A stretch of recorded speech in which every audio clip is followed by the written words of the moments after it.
बहुत साल पहले की बात है। हरिपुर नाम का एक छोटा सा गांव था। सावन का महीना चल रहा था। सुबह से तेज बरसात हो रही थी। कच्ची गलियां पानी से भर चुकी थी। खेत चमक रहे थे। हर घर के बाहर पानी बह रहा था। उसी गांव के आखिरी छोर पर मिट्टी का एक छोटा सा घर था। उस घर में रहता था रघु। उसका दिल बहुत साफ था। आज फिर नया दिन आया है। कल भी खाली हाथ लौटा था, लेकिन आज हार नहीं मानूंगा। मुझे किसी की दौलत नहीं चाहिए। केवल इतना आशीर्वाद दे दो कि अपनी माँ के लिए अपने हाथ से रोटी कमा सकूं। चाहे पूरा दिन बारिश में भीगना पड़े, चाहे पूरा शहर घूमना पड़े, लेकिन आज बिना कोशिश किए वापस नहीं लौटूंगा। रघु की माँ कई दिन से बीमार थी। घर में केवल थोड़ा सा आटा बचा था। बर्तन लगभग खाली पड़े थे। बरसात के कारण मजदूरी भी कई दिन से नहीं मिली थी। रघु अपनी माँ को हर समय हंसाने की कोशिश करता था, लेकिन वो जानता था कि भूखे पेट मुस्कान अधिक देर तक नहीं टिकती। उसका हर दिन एक नई चिंता लेकर आता था। बेटा रघु, मेरी चिंता मत कर। मैं 2 रोटी कम खा लूंगी, लेकिन तू अपना मन कभी छोटा मत करना। मेहनत करने वाला आदमी कभी हारता नहीं। आज नहीं तो कल भगवान तेरे लिए भी कोई अच्छा रास्ता जरूर खोलेगा। बस अपना सच और अपना स्वभाव कभी मत बदलना। उसी समय रघु का बड़ा भाई घर आया। वो शहर में नौकरी करता था। उसे लगता था कि पैसा कमाने वाला ही घर का सबसे जरूरी आदमी होता है। रघु की गरीबी उसे कमजोरी दिखाई देती थी। वो हर बात पर रघु को ताना मारता था। उसकी बात सुनकर रघु चुप रहता, क्योंकि वो झगड़ा नहीं करना चाहता था। रघु, आखिर कब तक यही हाल रहेगा? हर दिन नई बात, लेकिन हाथ में कुछ नहीं। घर केवल अच्छे इरादों से नहीं चलता। घर चलाने के लिए पैसा चाहिए। अगर आज भी कोई काम नहीं मिला तो शाम को खाली हाथ इस घर में वापस मत आना। मेहनत करके दिखा, तभी लोग तेरी बात सुनेंगे। रघु बिना कुछ बोले घर से निकल गया। तेज बारिश उसके कपड़े पूरी तरह भिगो रही थी। वो एक दुकान से दूसरी दुकान तक जाता रहा। हर जगह एक ही जवाब मिला। किसी ने कहा अभी काम नहीं है, किसी ने कहा बाद में आना। कई घंटे बीत गए, लेकिन उसके हाथ केवल निराशा लगी। फिर भी उसने हिम्मत नहीं छोड़ी। कोई बात नहीं, अगर आज 10 जगह से मना मिला है तो 11वीं जगह जरूर कोशिश करूंगा। जब तक शरीर में ताकत है तब तक हार मानना ठीक नहीं। एक दिन यही कदम मेरी किस्मत तक जरूर पहुंचेंगे। पूरा दिन भटकने के बाद रघु एक छोटे से ठेले के पास जाकर रुक गया। गरम तेल में समोसे तले जा रहे थे। तवे पर गरम पराठा सिक रहा था। भाप के साथ मसाले की खुशबू हवा में फैल रही थी। ठेले के पीछे सफेद दाढ़ी वाले एक बुजुर्ग मुस्कुरा रहे थे। पूरे शहर में लोग उनको हरी काका के नाम से जानते थे। रघु की नजर समोसा रोल पर टिक गई, लेकिन उसकी जेब पूरी तरह खाली थी। रघु काफी देर तक चुपचाप ठेले के पास खड़ा रहा। उसकी नजर बार बार गरम समोसा रोल पर जाती, फिर वो नजर झुका लेता। हरी काका बहुत समय से उसे देख रहे थे। उम्र ने उनके बाल सफेद कर दिए थे, लेकिन लोगों के दुख पहचानने की ताकत आज भी वैसी ही थी। वो मुस्कुराए और धीरे से रघु के पास चले आए। बेटा, सुबह से तुझे यहीं देख रहा हूँ। चेहरा बता रहा है कि पेट खाली है। भूख छुपाने की कोशिश मत कर। ये समोसा रोल पहले खा ले, बात की बात बाद में देख लेंगे। बारिश में खाली पेट घूमना ठीक नहीं होता। हरी काका की बात सुनकर रघु की आंखें भर आई। कई दिन बाद किसी ने उसे डांटने के बजाय प्यार से बुलाया था, लेकिन उसका स्वभाव ऐसा था कि बिना मेहनत किसी की चीज लेना। काका, खुशबू ऐसी है कि मन अभी खा ले, लेकिन मेरी जेब पूरी खाली है। बिना मेहनत किसी की रोटी खाना मुझे सही नहीं लगता। अगर आज पैसा नहीं दे सकता तो आज खाना भी नहीं खाऊंगा। यही मेरे पिताजी की सीख थी। हरी काका बिना कुछ बोले मुस्कुराए। उन्होंने तवे पर गरम पराठा रखा, ताज़ा समोसा तोड़ा, मसाला मिलाया, हरी चटनी लगाई, फिर प्यार से समोसा रोल तैयार करके रघु की तरफ बढ़ा दिया।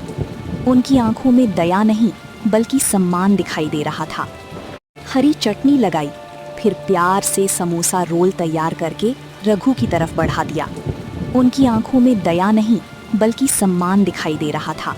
बेटा, ये दान नहीं है, इसे एक बुजुर्ग का प्यार समझ। जब तेरे हाथ में कमाई आए तब पैसा दे देना, लेकिन आज भूखा मत रहे। भूखा आदमी सही फैसला भी नहीं कर पाता और सही सपना भी नहीं देख पाता। रघु ने धीरे से पहला निवाला लिया। गरम मसाला, कुरकुरा समोसा और ताज़ा पराठा उसके मन तक उतर गया। कई दिन बाद उसका पेट ही नहीं, उसका दिल भी भर गया। वो पहली बार मुस्कुराया। हरी काका उसे देखते रहे, जैसे वो किसी पुराने अपने को देख रहे हों। काका, ऐसा स्वाद मैंने कभी नहीं खाया। इस समोसा रोल में केवल मसाला नहीं, आपका प्यार भी है। आज आपने मुझे खाना नहीं बल्कि हिम्मत दी है। ये एहसान मैं पूरी जिंदगी नहीं भूलूंगा। बरसात अब पहले से भी तेज हो गई। सड़क पूरी खाली पड़ी थी। आधा दिन बीत गया लेकिन एक भी ग्राहक नहीं आया। हरी काका बार बार सड़क की तरफ देखते और फिर मुस्कुरा देते, जैसे वो बरसात से नहीं किस्मत से बात कर रहे हों। आज पूरा दिन निकल गया, फिर भी बोली नहीं हुई। लेकिन कोई बात नहीं, भगवान जब देता है तब एक साथ देता है। बेटा याद रख, आदमी की असली पहचान उसकी जेब नहीं, उसका धीरज होता है। रघु कुछ पल तक सोचता रहा, फिर उसने ठेले की सफाई शुरू कर दी।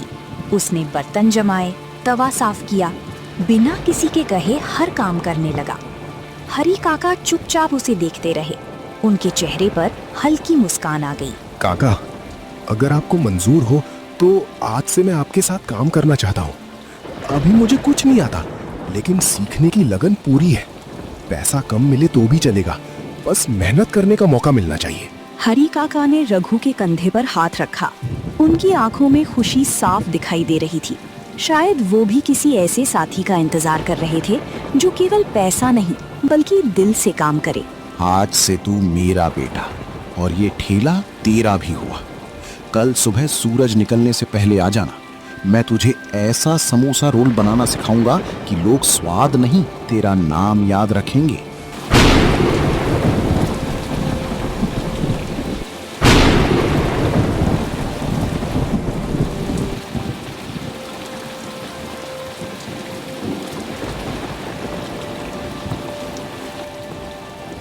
अगली सुबह रघु सूरज निकलने से पहले ही ठेले पर पहुंच गया। रात भर हुई बरसात के कारण हवा बहुत ठंडी थी। सड़क अभी भी गीली थी।